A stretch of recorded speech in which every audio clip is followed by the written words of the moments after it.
Assalamualaikum warahmatullahi wabarakatuh.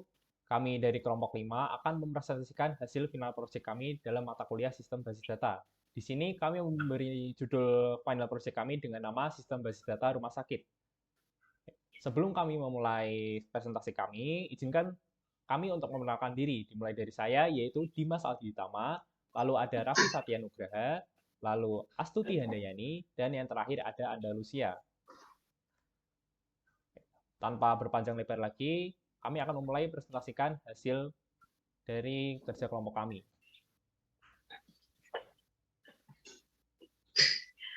Baiklah, saya akan menjelaskan latar belakang kelompok kami mengambil tema sistem basis data rumah sakit.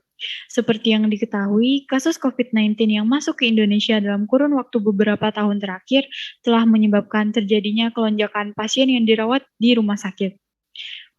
Terjadinya kelonjakan ini menjadi kendala bagi rumah sakit dalam mengumpulkan dan mengolah data informasi mengenai pasien-pasien yang dirawat pada rumah sakit tersebut. Untuk mengatasi hal itu, maka diperlukan suatu sistem basis yang terstruktur agar mempermudah pihak rumah sakit dalam mengumpulkan dan mengolah data informasi mengenai pasien-pasiennya. Untuk merealisasikan hal itu, maka diperlukan untuk mengumpulkan data berupa pasien, data obat yang dikonsumsi, data dokter yang menangani, data riwayat penyakit, dan sebagainya. Tujuan dari diambilnya tema sistem basis data ini yaitu agar masing-masing pasien memiliki key atau kunci tadi, sehingga dapat menghindari hal-hal yang tidak diinginkan seperti terjadinya pertukaran informasi antara satu pasien dengan pasien yang lain akibat kesamaan data.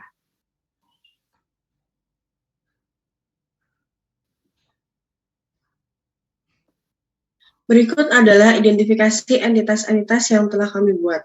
Totalnya terdapat 8 entitas, yaitu ada entitas pasien, dokter, obat, lalu ada entitas pendaftaran, pembayaran, riwayat penyakit, resep dan penyakit, serta atribut dari masing-masing entitas yang telah disebutkan pada layar. Setelah menentukan tabel-tabel entitas apa yang akan kita buat, selanjutnya kita membuat model konseptualnya. Model konseptual ini dibuat dengan ERD notasi Chen menggunakan website diagram.net. Model ini berisi relasi, derajat hubungan, dan juga partisipasi hubungan antar entitas yang terbentuk. Contohnya, pasien melakukan pendaftaran. Nah, relasinya adalah melakukan, derajat hubungannya adalah one to many, yang berarti satu pasien dapat melakukan banyak pendaftaran, dan juga partisipasi hubungannya adalah wajib karena garisnya tidak putus-putus. Setelah membuat model konseptual, lalu kami membuat model logikal. Di sini penjelasan untuk model logikal tidak jauh berbeda dengan model konseptual tadi. Nah, ada beberapa hal yang membedakan model logikal dengan model konseptual, yaitu di model logikal terdapat primary key dan foreign key, lalu yang membedakan lagi ada tipe data. Nah, untuk tipe data sendiri kami menggunakan varchar, date, dan integer.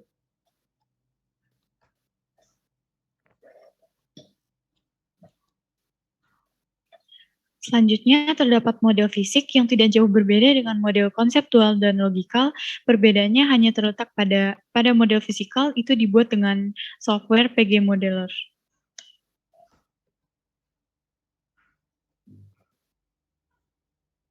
Selanjutnya, setelah dibuat dengan PG Modeler, maka tabel-tabel entitas yang telah dibuat dapat diisi dengan data dummy.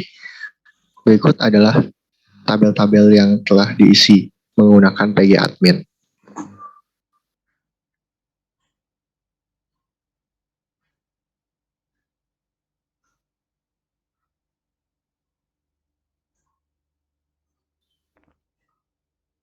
Selanjutnya, setelah dibuat, maka kami membuat pertanyaan-pertanyaan yang ditujukan terhadap sistem basis data yang telah kami buat, yang biasa disebut dengan query.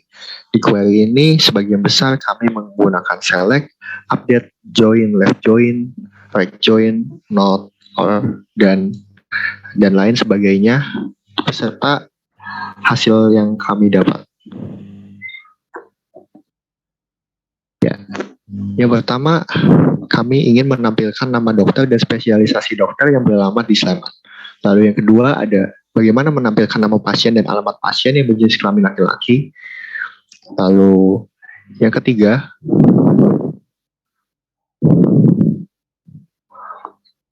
Ada bagaimana menampilkan nama pasien dan juga alamat pasien yang terkena penyakit demam berdarah yang jenis kelamin laki-laki.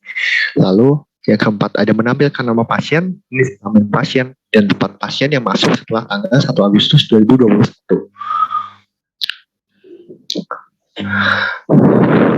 Lalu selanjutnya ada bagaimana menampilkan berapa jumlah pasien yang berasal dari Bantul.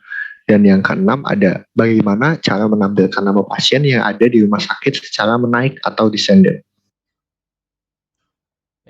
Di query ke-7 menampilkan nama dan spesialis dokter yang menangani pasien dengan ID P006.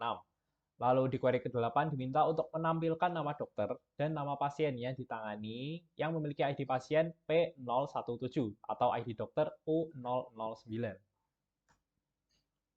Lalu di query ke-9 diminta untuk menampilkan nama dokter dan nama pasien yang ditangani dengan jenis kelamin bukan laki-laki. Pada query yang ke-10 diminta untuk menampilkan jumlah semua pembayaran, pembayaran termahal, pembayaran termurah, dan rata-rata pembayaran.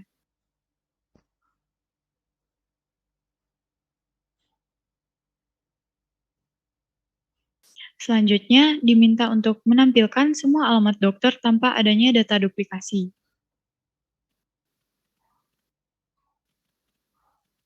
Dan yang ke-12 diminta untuk mengubah nama dokter yang memiliki ID U009 menjadi Raffi Satya pada tabel dokter. Pada query ke-13, diminta untuk menampilkan seluruh atribut dari tabel pembayaran dengan total pembayaran di antara 3 juta hingga 4 juta. Query ke-14, diminta untuk menampilkan jumlah dokter yang beralamat di Bantul. Dan query yang terakhir, diminta untuk menampilkan nama penyakit dan ID daftar secara menurun. Dari kelompok kami juga menyimpulkan hasil dari kerja kelompok kami. Kami menyimpulkan pada suatu rumah sakit pasti memiliki sebuah sistem, yaitu sistem basis data untuk pengolahan data-datanya. Hal itu memang diperlukan untuk mempermudah kerja dari rumah sakit tersebut dalam pencarian datanya. Nah, pencarian data tersebut bisa menggunakan bahasa SQL dan juga untuk mencari data-datanya bisa menggunakan kode SQL atau bahasa SQL yang dapat mempermudah dengan pencarian data yang tepat dan tentunya efisien. Berikut beberapa daftar pustaka yang kami gunakan dalam pembuatan laporan ini. Oh, baik. Terima kasih. Mungkin cukup sekian yang dapat kami sampaikan. Selebihnya mohon maaf jika ada salah kata. Kami tutup. Wassalamualaikum warahmatullahi wabarakatuh.